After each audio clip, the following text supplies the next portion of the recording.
All right, it's 10 after the hour. Here's Savannah. Matt, thank you. A satirical magazine in France is defending its decision to publish cartoons mocking the Prophet Mohammed in the wake of those riots over an anti-Muslim film. But French officials are preparing for a potentially violent backlash. NBC's Michelle Kosinski is in Paris this morning. Michelle, good morning to you. Good morning, Savannah. Yeah, this morning there are protests outside the French embassy in Tehran. Paris just very visibly increased its police presence. But you know, the publishers here chose the timing of this for a reason. After those protests and murders last week over that anti-Islamic film, after the legal backlash over photos of the Duchess of Cambridge, they say this is about free speech and standing up to any threats against it.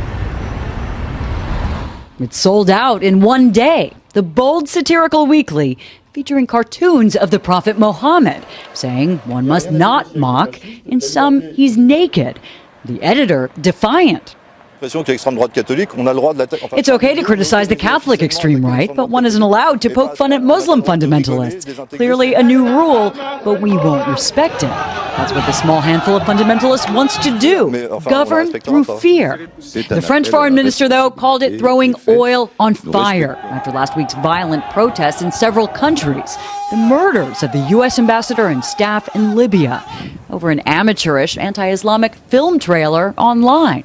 France is acting quickly, already closing some schools in Tunisia, Indonesia, planning on shutting down embassies, cultural centers on Friday in at least 20 countries, fearing violence.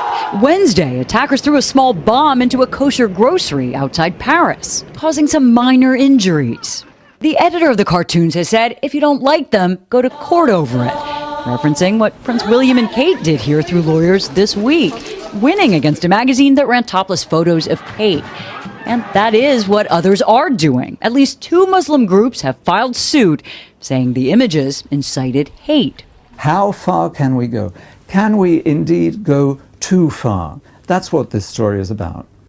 In Europe, running Mohammed cartoons can carry mortal risk. In Denmark in 2005, over a period of years, led to protests, arsons, and embassy bombing, dozens killed, murder plots against the cartoonist, one by an axe-wielding attacker. There was a murder plot and attack against a Swedish cartoonist, who, with others, insists free expression cannot give in.